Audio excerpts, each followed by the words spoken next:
Oke, terima kasih saya ucapkan kepada setiap siapapun yang menonton video kita, terkhusus anak-anak saya, taruna-taruni yang ada di SMA Plus Sedaya Nusantara ya. Nah, ini penentuan pH campuran asam dan basa. Untuk menentukan tingkat keasaman dari suatu campuran asam basa, maka yang menentukan sifatnya adalah zat yang tersisa.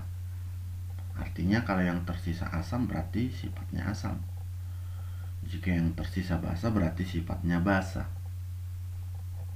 Ya, dan kalau asam basanya habis berarti tinggal garam. Maka ditentukan oleh garamnya.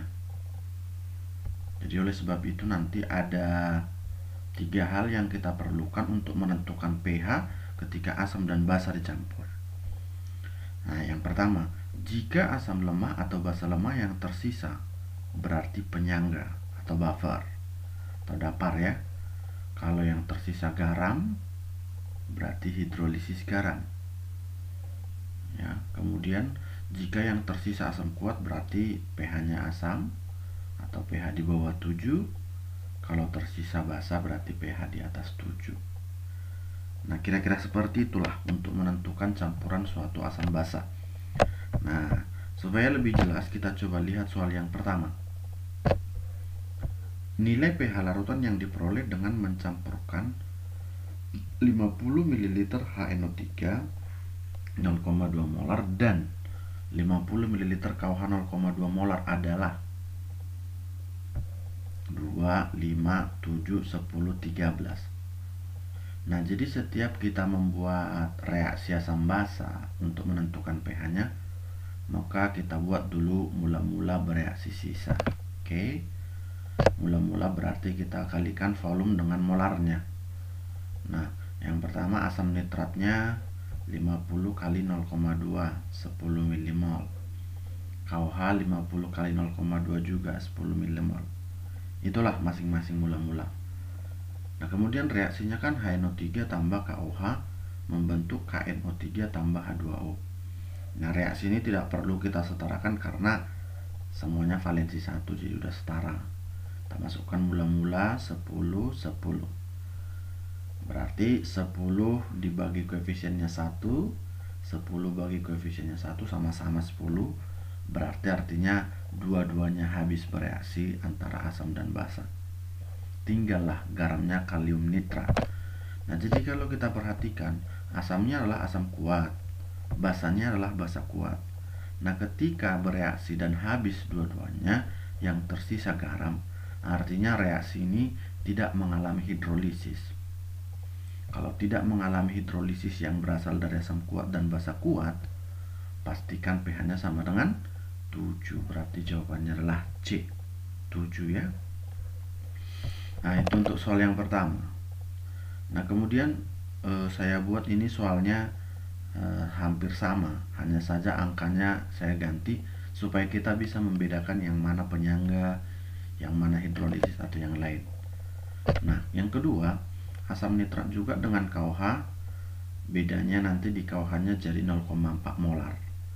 Berarti mula-mulanya nanti mol KOH-nya atau milimolnya ya. Berarti 50 kali 0,4 hasilnya 20. Nah, tadi milimol HNO3-nya 50 kali 0,2 10. Kita cari dulu milimolnya ya. Reaksinya masih sama. Ini 10, ini 20. 10 dibagi 1 dengan 20 bagi 1 lebih kecil 10/1. Berarti artinya asam nitratnya habis. Tinggal garamnya, tinggal basanya 10 mmol. Ya, jadi di bereaksinya sama-sama 10 semua karena 1:1 semua ya. Nah, yang tersisa adalah basa kuat. Karena yang tersisa basa kuat berarti pH-nya ditentukan oleh basa atau jumlah mol atau molar daripada basa yang tersisa. Nah, yang tersisa adalah 10 mmol KOH. Berarti kita cari dulu konsentrasi OH- di dalam campurannya. OH- sama dengan molar basa kali valensinya. Nah, untuk mencari molarnya, itu kan berarti mol bagi volume total atau milimol per volume totalnya. Ini 10, si KOH-nya 50, HNO3 nya 50 mili, totalnya 100 ya. Kalau kita perhatikan tadi ini 50 mili, 50, 100 mili. Nah kalau begitu per 100 ya, hasilnya 10 minus 1 ya, 10 per 100, dapatlah 10 minus 1, maka pOH nya dapat 1, pH nya 14 kurang 1 sama dengan 13 ya, maka pH nya adalah 13, jawabannya I. Berikutnya soal yang sama juga, reaksinya hanya saja kita ganti HNO3 nya jadi 0,4 molar.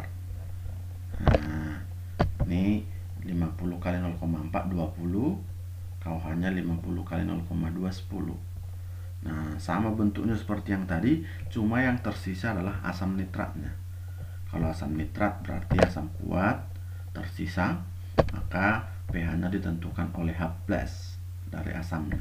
H+ sama dengan Ma kali A, sama dengan yang soal yang kedua tadi, 10 bagi volume totalnya 100, sama-sama 100 ini ya. Ya 50 tambah 50, 10 min 1 juga H+ nya, berarti dapat pH nya minus logaritma 10 min 1 sama dengan 1. Jawabannya adalah A. Berikutnya nomor 4. Bila pH larutan yang diperoleh dengan mencampurkan 250 ml larutan amonium hidroksida 0,1 molar, Kb nya 10 min 5, dengan 250 ml HCl 0,1 molar, dan setelah itu ditambahkan lagi 500 ml air. Nah setelah kita campur dulu asam basanya ya, ini asam basanya milimolnya kalikan aja volume dengan molarnya, berarti 250 kali 0,125, ini juga 250 kali 0,125. Nah reaksinya tadi asam nitrat amonium hidroksida tambah HCl, hasilnya NH4Cl tambah H2O, di 25 habis dua-duanya, tinggal garamnya. Nah kita perhatikan garam ini terbentuk dari basa lemah dan asam kuat, berarti kalau garamnya berasal dari asam kuat, maka pH nya dari H+ nya, karena artinya garam itu bersifat asam, jadi H+ sama dengan akar dari Kw per Kb kali konsentrasi garam kali valensi. Kw 10 min 14 per Kb nya tadi di soal kita 10 min 5 kali molar, berarti 25 bagi volume total. Volume totalnya ini 250 tambah lagi air 500, totalnya jadi 1000. Hasilnya nanti akar 25 kali 10 min 12, dapatlah 5 kali 10 minus 12, 25 kali 10 min 12 berarti 5 kali 10 min 6, dapatlah pH nya min logaritma H+ nya min log 5 kali 10 min 6 itu sama dengan 6 kurang log 5. Jawabannya adalah I. Iya. Untuk yang terakhir, ke dalam 60 ml asam Ha, asam lemah, dengan Ka 1,5 kali 10 min 4 ditambahkan 20 ml BaOH 2 kali 0,075 molar, berapalah pH yang terjadi? Nah ini sebenarnya tetap akan kita buat mula-mula bereaksi sisa ya. Ini kita buat 60 kali 0,1 berarti 6, ini 20 kali 0,075 itu adalah 1,5. Kita masukkan dulu reaksinya ya. Ha tambah BaOH 2 kali, hasilnya BaA2 tambah H2O. Koefisiennya sudah kita setarakan masing-masing. Ini tadi 6, ini 1,5. 1,5 bagi 1, 1,5. 6 dibagi 2, 3. Kecilan 1,5 bagi 1, berarti yang paling kecil adalah reaksi pembatas. Ini yang habis. Ini 2 per 1 kali 1,5 berarti 3, tersisa 3. Garamnya BaA2, koefisien sama dengan BaOH 2 kali, berarti 1,5. Nah kita perhatikan yang tersisa adalah Ha asam lemah dengan garamnya. Kalau yang tersisa asam lemak atau basa lemah dengan garamnya berarti itu penyangga. Nah, penyangganya apa? Penyangga kan ini Ha asam lemah. Karena yang tersisa asam berarti penyangga asam. Plus sama dengan Ka kali milimol asam lemak per milimol garamnya kali valensi. Jangan lupa valensi ya. Ini Ka nya 1,5 kali 10 min 4 ya. 1,5 kali 10 min 4 kali 3 per 1,5. Jangan lupa valensinya yang ini A2, berarti 2 amin. Berarti valensi A nya atau aminnya adalah 2. Berarti habis lainnya 1,5 kali 23 habis. Tinggal 1,5 kali 10 min 4. Dapat pH nya minus logaritma 1,5 kali 10 min 4. Hasilnya adalah 4 dikurang log 1,5. Oke, demikianlah pembahasan kita dulu untuk kali ini. Semoga bermanfaat. Terima kasih, selamat malam.